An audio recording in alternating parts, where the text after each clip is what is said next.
ఎక్కడికి వెళ్ళావు? చెప్పు. ఏమిట్రా నువ్వు చేసిన పని? చెప్పు, ఎక్కడికి వస్తున్నావు? చెప్పు. ఏమిట్రా నువ్వు చేసిన పని?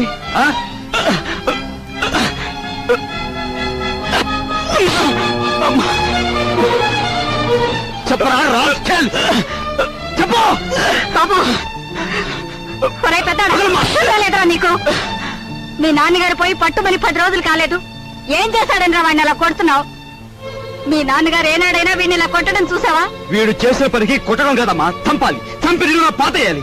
ఏం చేశాడు అంత పెద్ద తప్పు? ఏం చేశాడా వీడు?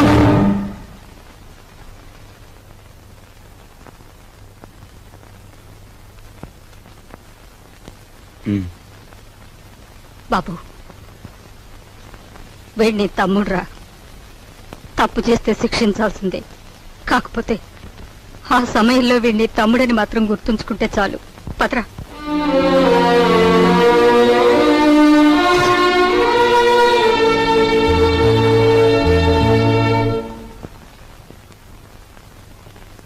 వాడెందుకు కుట్టాడో తెలుసమ్మా? చెప్పు. పక్కన కాబోయే పెళ్ళం ఉంది కదా, ఆవిడ ముందు గొప్పలు చూపించుకోవడానికి. ఒరే కృష్ణ, నువ్వు చిన్న కొడుకువైతే నీకంటే ముందు పుట్టిన పెద్ద కొడుకురా వాడు. నీకంటే ముందు నుంచే చూస్తున్నాను. వాడెప్పుడూ తప్పు చేయడు. వాడితో ఉన్న ఆ పిల్ల వాడంత గొప్పదని నా అభిప్రాయం. ఏం జరిగిందో తెలుసా అని వాడు నిన్ను చూసి వణికిపోయినప్పుడు నీ గురించి ఏ దుర్వార్త వినవలసి వస్తుందో అని భయపడ్డాను. ఏం జరిగిందని అడగటానికి కూడా ధైర్యం చాలకు వచ్చేశానురా.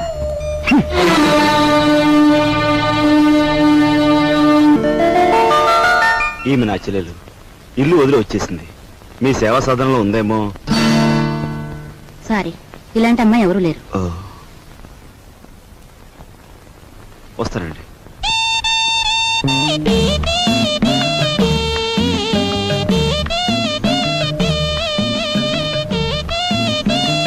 ఇలా రా. వస్తున్నా. నీ చూపులోని ఆకలి నాకు అర్థమైంది. నీకేది కావాలన్నా నేను ఉపయోగపడతాను, అలాగే నాకేది కావాలన్నా నువ్వు ఉపయోగపడాలి. ఇక్కడ ఫ్రెండ్షిప్ కి అది కండిషన్. ఓకే? రాజు, నువ్వేవి అనుకోనంటే ఈ డబ్బుతో నీ అప్పులన్నీ తీరిస్తే ఎలా ఉంటుంది? స్నేహితురాలుగా నేనేం చేయాలో ఏం చేయగలను నాకేం అర్థం కావటం లేదు. నీ అభిమానం ఆత్మబలం అండగా ఉంటే నాకంతే చాలు. పద. మంచి తరుణం మించిపోవును, ఆలోచించిన ఆశాభంగం. 8 రోజులు సైకిల్ తొక్కిన వారికి 8,000 రూపాయలు బహుమానం. 8 days 8,000. 8 రోజులు సైకిల్ తొక్కిన వారికి 8,000 రూపాయలు బహుమానం.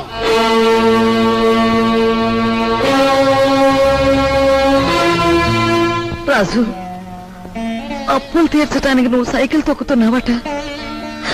మనలాంటి కుటుంబాల్లో పుట్టి ఇలాంటి పనులు చేస్తే ఎంత పరువు తక్కువగా ఉంటుందో ఆలోచించు.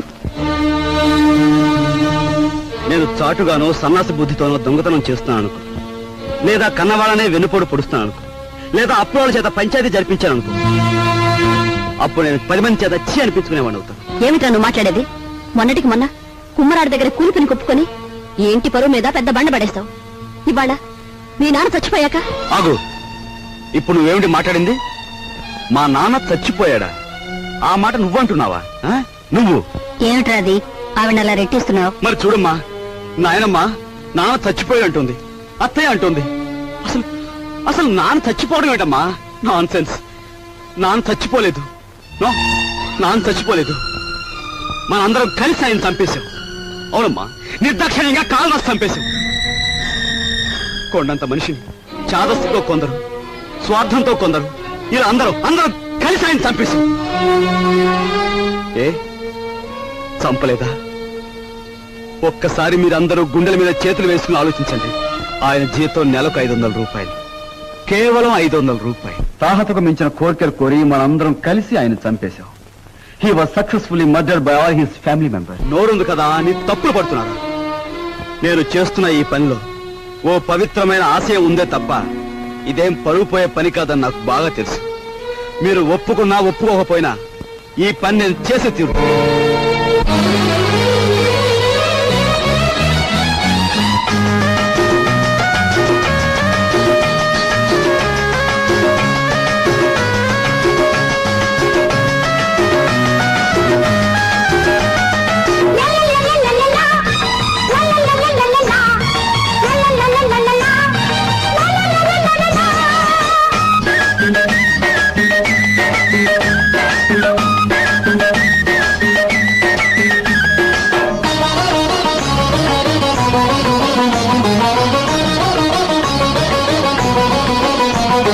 దారి పూల దారి పోవోయి బాటసారి నీ ఆశలే ఫలించగా ఫలించు విజయ భేరి నీ ఆశలే ఫలించగా ఫలించు విజయ భేరి నీ దారి పూల దారి పోవోయి బాటసారి నీ ఆశలే ఫలించగా ఫలించు విజయ భేరి నీ ఆశలే ఫలించగా ఫలించు విజయ భేరి.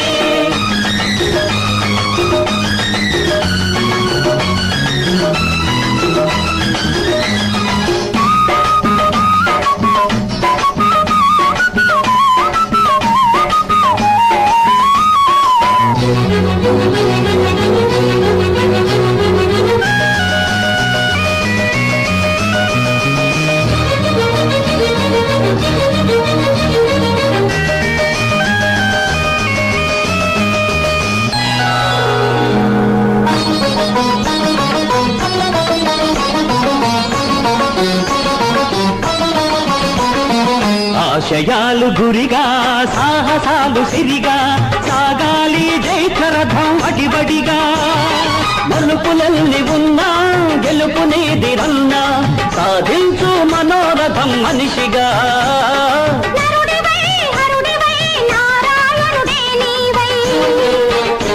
నీ వాసలే ఫలించగా వరించు విజయలక్ష్మి నీ వాసలే ఫలించగా వరించు విజయలక్ష్మి నీ దారి పూల దారి పోవోయి బాటసారి నీ ఆశలే ఫలించగా ఫలించు విజయ భేరి నీ ఆశలే ఫలించగా ఫలించు విజయ భేరి.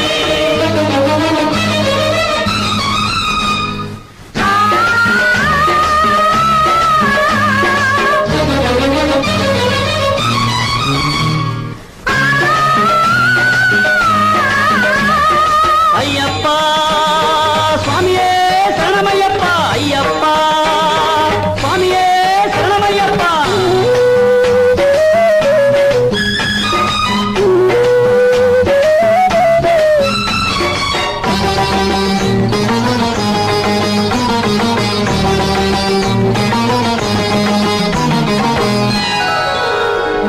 కాళరాత్రి ముగిసే కాంతి రేఖ మెరిసే నీ మండిన గుండెల నిట్టూర్పులలో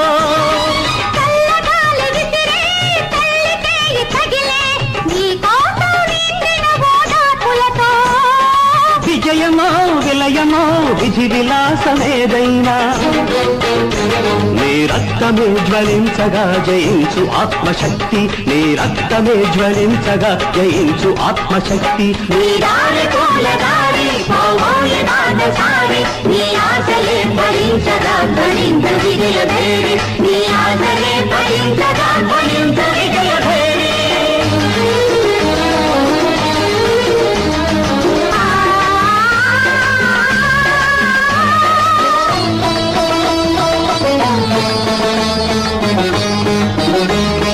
అయ్యప్ప స్వామియే శరణమయ్యప్ప అయ్యప్ప స్వామియే శరణమయ్యప్ప.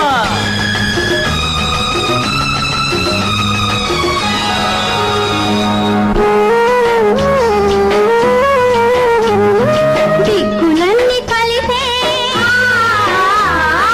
దైవమొకటి వెలసే నీ రక్తాభిషేకం చేస్తుంటే మతములన్నీ కరిగే మమత దివ్య వెలిగే నీ ప్రాణం నైవేద్యం పెడుతుంటే ధీరుడివై ధీరుడివై విక్రమాకుడివి నీవై నీ లక్ష్యమే సిద్ధించగ దీవించు దైవ శక్తి నీ లక్ష్యమే సిద్ధించగ దీవించు దైవ శక్తి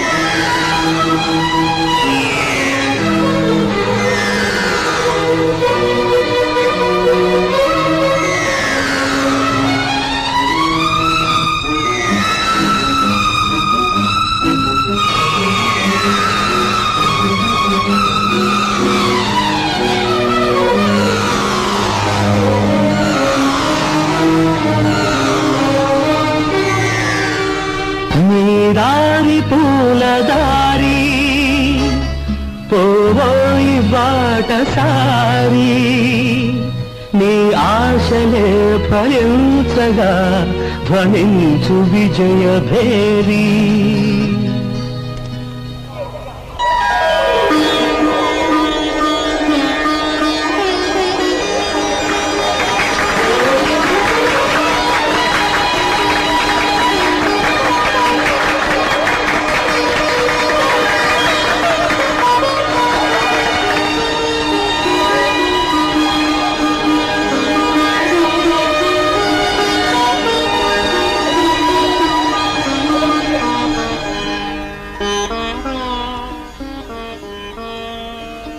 ఇవాళ నీ కొడుకు ప్రయోజకుడైనందుకు ఇప్పుడు నువ్వు ఉంటే ఎంత ఆనందించేవాడివిరా.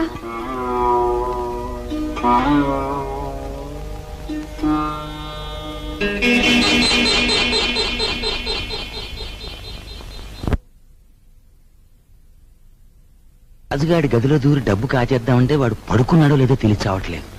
పడుకున్నాడని దగ్గరికి వెళ్ళామనుకో వాడు బాంబుల పేర్లా పేల్తాడు. అసలు ఈ గొడవంతా దేనికి? నువ్వు మీ ముసల్దాన్ దగ్గరికి వెళ్ళి కుక్క పెట్టి ఒక ఏడు ఆవిడే కాచేసుకొచ్చి మనకిస్తుంది.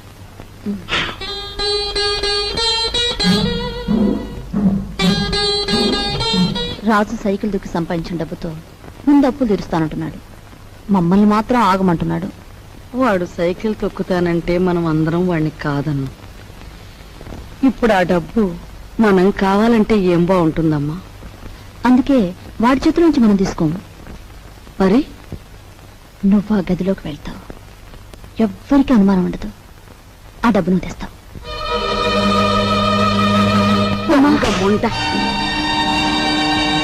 వాడు పగలనక రాత్రనక కష్టపడి రక్తం ఓడ్చి సంపాదించిన డబ్బు దొంగిలించమంటావా? ఆలోచిస్తే నాకు ఇప్పుడు అర్థమవుతుంది. నా కొడుకు డబ్బు కూడా నువ్వే కాజేశావు. వాళ్ళు నువ్వే చంపేశావు.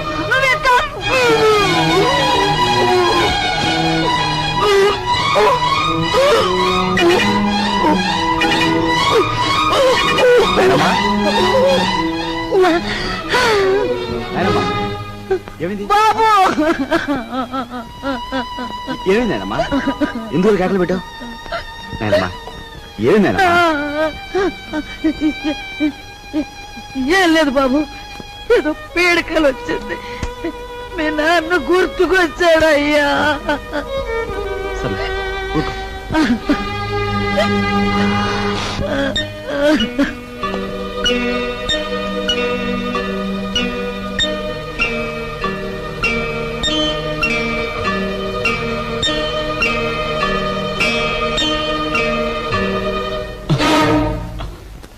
ఏమిట్రా లోపల నుంచి వస్తున్నా?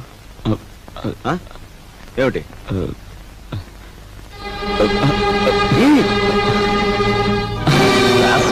ఏమిటాడు చేసిన పని?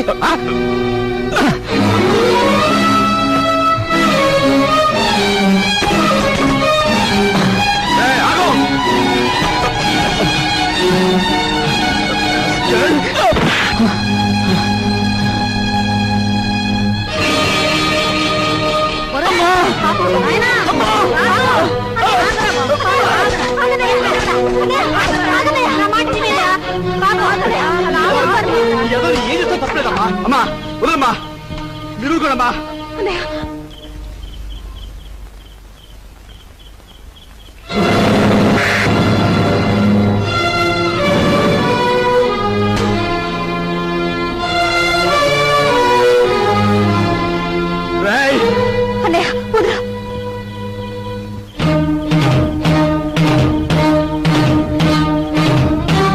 దుర్మార్గుడా, ఎంతకు తెగించావురా?